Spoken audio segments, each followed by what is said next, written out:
What's up, guys? Welcome back to the doctor's office. I am Dr. K. Ray Knight, here to give you proper diagnosis and prognosis and everything comics and comic book characters. All right, so we're gonna speed run through the last few issues of Beneath the Trees Where Nobody Sees. So, if you do not remember, we already have two murders. We have Cherry, who got murdered and decapitated and displayed in the school. And then we have Martin, who was dissected, basically, and essentially crucified on Birdie's float and then shown off during the fucking very public parade inside Woodbrook.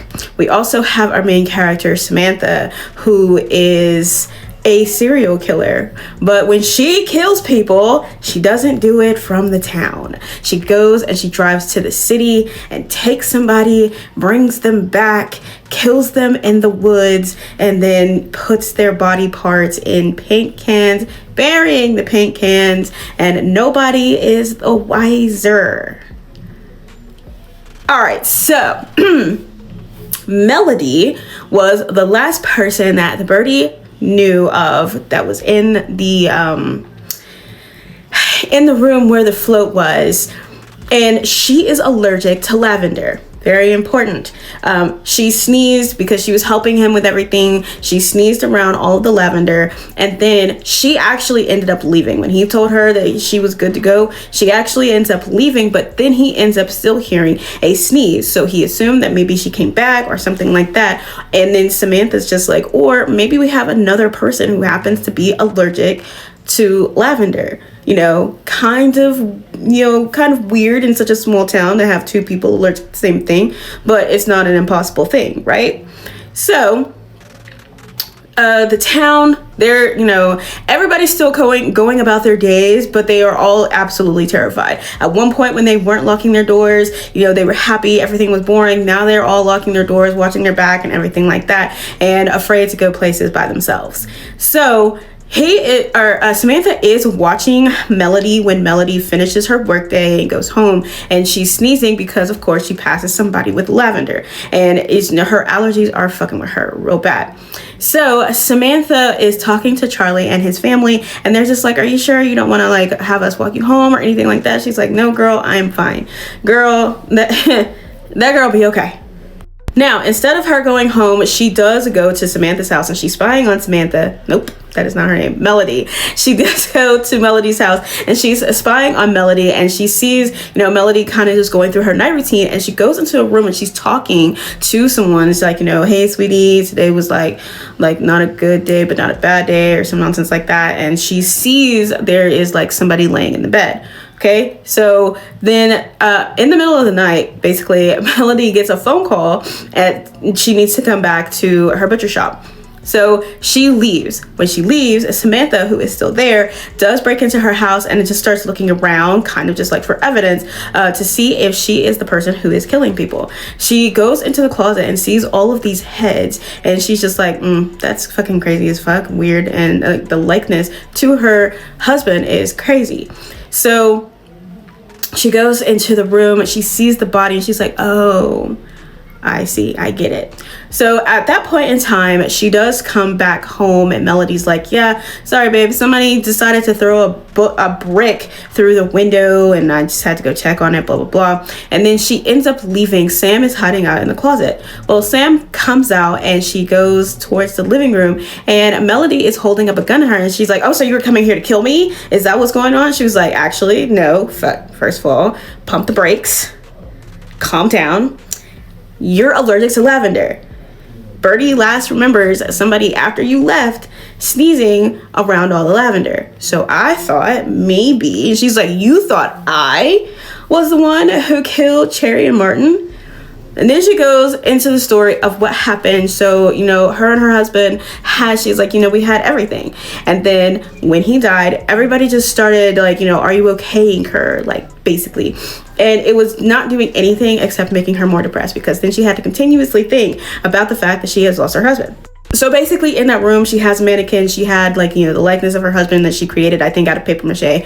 And she is, to keep people from asking about her, but it's just, sometimes when she turns over, she says she forgets that he's not real. know what I'm saying? So she's just kind of in this state of depression constantly. And she's just like, please don't tell anybody. And Samantha's like, hey, your secret's my secret, bro. So she's just like, please get out. So of course Sam leaves. The next day there is a funeral, and there is a particular woman who is wearing lavender oil perfume. All right, so that is important. As the funeral goes on, somebody behind that person wearing the lavender oil sneezes because they too are allergic to lavender. When Sam looks over, it's Nigel, who is the son of her friend Lola. And he's looking at her, and then he's just like this slow, creepy smile holding up the handkerchief. And she's like, well, I'll be damned. Now, the next day, that town is fucking empty. Empty as hell. There's nobody at the movies. There's nobody doing anything. And she's, thinking to herself how lively the town used to be, how she used to go to the movie theaters, how she used to do this, to do that. And now she can't because Nigel is a fucking moron. So, she goes over to Lola's house to confront him. They're sitting there having tea, hanging out, having cake, and she starts feeling weak or tired. Lola starts feeling weak or tired, and Nigel takes her upstairs to go to bed, and he's like, I'll be right back.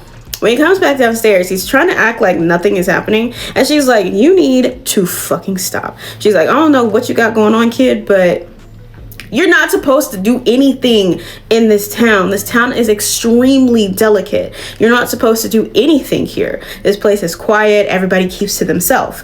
What I do out of town, right? I don't pick people from the town. I pick people out of town. And he's like, listen, when I first came back and, doing college thing and everything like that, everybody was so weird and so fake, and I've always liked you, and it's just like when I felt something between us, you know what I'm saying? So I started following you, but not like in a creepy way, but in a really, really creepy way, where he started following her everywhere. And then he started following her out of town. Then he was watching her as she kidnapped somebody when she went into the city. Then he was following her back into the city and following her out into the woods, watching her kill someone. And then he was watching her put their body parts in paint cans and burying the paint cans. Sir, that is creepy. That is weird. First of all, why are you following me? And then he's just like, yeah, so, I was super excited to find someone exactly like me. Then he tries to pitch the idea that they should be partners. And she said, fucking pause, pump the brakes, cut the cameras. Partners? Have you lost your goddamn mind? She was like, we will never be partners. Absolutely fuck not. First of all, you have apparently no fucking self-control. Because I do what I want when I want it. And I do it outside of Woodbrook. You seem to have a need, and that doesn't flow with me at all. So then, of course, he gets mad at her rejection of them being partners, and he's like, you're fake, just like everybody else, breaking dishes, yelling and screaming. So she leaves. She then realizes that he has buried himself in her brain, and she's just like, you son of a bitch. She does not like that at all. Right? So the next day, there is a crowd gathered outside of the store. Charlie, who has been working with her, his family is screaming and hollering. And so she's at the stoplight on her way to work, right? Nigel pops up, takes a picture of her in the car at the stoplight, and it's just like, man, someone who sounds exactly like you called Charlie yesterday and told him that he needed to come to the store because you needed him there. And then he got there. I killed him. I made a mess in there, and they just so happened to also find all of those paint cans with the body parts in them because I dug them up. You should have been nice to me. I would have whooped his ass then and there. And then after they find the body parts, they issue out a bolo for Samantha. Now, in the next issue, she is on the run, of course. And but she's kind of making it seem casual. She does go to the city, kind of just trying to think about her next steps and what she needs to be doing. So this issue is kind of almost like a filler episode, basically. She's just trying to figure out what it is that she needs to do, and like her name is in the paper and all kinds of stuff like that. And like the police officers are showing her picture around and things like that. So they are very much looking for her, and she's having these, like, you know, these hallucinations of the people that she's killed in the middle of her trying to talk to other people. It'll be kind of just normal for a minute. And she does try to run, but like when she gets out to the woods, there's a tree down, and she climbs over it. She gets out of her car, she climbs over it, and she ends up going to a cave. And then it turns into kind of like a through the looking glass type thing, where she goes through and she's again hallucinating all of these things. But then she comes across a bear that has like blood on its face. Now, she has encountered a bear like this before prior to, and she kind of just like ignored it. It was either bear or fox. Anyway, so she sees the bear. The bear is covered in blood, and this is kind of just like a life lesson for her right now. So the bear is eating, and she comes across the bear eating, and she like, oh my god, excuse me, I didn't mean to do that. But then the bear gets attacked by another bear. So we have two bears that are fighting over kind of just like the food that's there. And I thought that this was like a really good metaphor for her, or, you know, like, you know, I thought this was really good for her because it's two people. Basically, it's saying it's two people fighting over the same exact thing, which would be the privilege to live their life in Woodbrook the way that they really want to.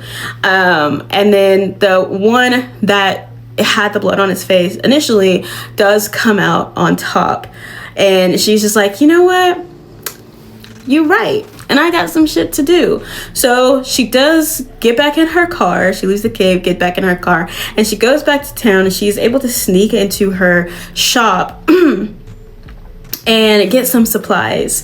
And my girl is ready for that revenge, that vengeance, because you're not about to fucking play me in my own house. Now, when we get to the last part of the story, Nigel is burning all of the pictures that he took. So he took pictures of everything. He took pictures of Cherry, he took pictures of Martin, he took pictures of when he murdered them and what he did to them after and all that other stuff, right? And so he's burning those pictures, and then he's taking pictures of other people, and he finds this rabbit in particular. He she bumps into somebody at the supermarket, and he helps her up, and then he's like taking pictures of her because that's going to be his next victim. So he's out here preparing to snatch someone else. Samantha's face is literally all over the paper. Basically, they're saying that she's the one who's killing everybody. So Samantha goes to Lola's place and it's not like an apartment because he's hiding her there. And she's like, you know, she comes to talk to her, and she's wearing like this apron and goggles. Well, she's just like, you know, Sam, I knew that you and Nigel were alike. She's like, oh, so you knew about me too? She said, yeah, because you don't have any family members or like friends or anything like that. So I kind of suspected it, but I kind of just didn't care because it wasn't happening here. You know what I'm saying? But I always just knew that Nigel was kind of sick. And it's basically, she's saying that she knew that Nigel was the one doing this, but didn't say anything. And so she then asks Samantha why she's wearing goggles. She's like, you know what? Don't worry about it. Let's go to my house and just like hang out for a bit. And she's like, yeah, sure. So of course, he like knows that she's back. So he shows up, and there's music playing and everything. And he comes in, draws a gun, and is like, you should have stayed away. And he realizes that the person he's pointing his gun at is his mother, who is dead, with a book taped to her hand. And she's got a knife in her chest because Sam killed her, of course. So then, as he's basically just like in shock at the fact that his mother is dead, she injects him with like this neurotoxin thing that's going to keep him basically awake during the entire situation, but he's not going to be able to move. So she then explains to him like the mistake that he's made at this point. She takes his gun, she cleans off the knife. The knife was used for different murders. She cleans off the knife, with her like takes her prints off of it, puts his prints on it, and then takes the gun and shoots him in the head. And she's going to make it seem like it was a struggle. She did use the knife to, like, you know, cut herself and everything like that, to look like it was a struggle between them and that he's the one who killed his mother. And when the police get there, that is the story that they see. That Nigel is the one who killed all of those people, and he's the one who framed Samantha, and he's the one who killed his mother. He injured Samantha, and then, you know, in the struggle for the gun, it went off, and he died. So everybody is now happy to be, you know, going outside, taking their happy asses outside. And Charlie's wife is just like, I just want you to know that I never thought that you killed him. And she brings her, like, this food that he used to say, Charlie used to say that she would pick off of it when he thought, like, when she thought he wasn't looking or anything like that, when he had it for lunch. When the sheriff comes to talk, he's like, you know, it sounds silly coming from me, but I can't really believe that I thought that you did this, and I want to fully apologize. So everything at this point is back to normal. This was a great fucking story, and it shows a lot of things, kind of like, you know, your neighbor, and things like that. These turn of events could happen, and you never know. It definitely gave Scream vibes because it's just this one small town. First of all, it's called Woodbrook, and Woodbrook and Woodsboro kind of just like, it was like, okay, I like that. I don't know if that may have been the reference, but I thought that was interesting. And the fact that she is already a serial killer, but she kills people outside of the town, and she didn't have a partner or anything like that because she didn't need one. She wasn't doing anything with multiple people at the same time or anything like that, and she kept everything super quiet. I really enjoyed Samantha's character because Samantha was very straightforward. You are not about to play in my fucking face. I'm doing what I do to just kind of blow off steam because, you know, that's what I fucking do. You're doing it because you feel like you need to, and that's not how we play around here. When I do get to the Rites of Spring, I think y'all are going to like that one as well. There is a new one that comes out, and the Rites of Spring is actually even crazier than this one, so I'm really excited to bring you guys that one. And I think it's just even crazier because it's animals. I don't know what it is, but every time it's animals versus people, it seems like it's more visceral, you know what I'm saying? So it's like they can go in any direction, like in any way, shape, or form. And they did. This was really great. IDW really put their foot on next with this one. So, but that is it for this episode of The Doctor's Office. If you have not gotten either Salt Blood or Midnight Whispers, please do remember that I am coming out with the second book in the Tidebound series. So the Tidebound Legacy series is what it's going to be officially called. And also check out DC So White, because I can guarantee you right now we are still 1100 plus days without a black comic book character with an ongoing story in the main continuity for DC Comics. But that is it, and I will see you guys at your next checkup.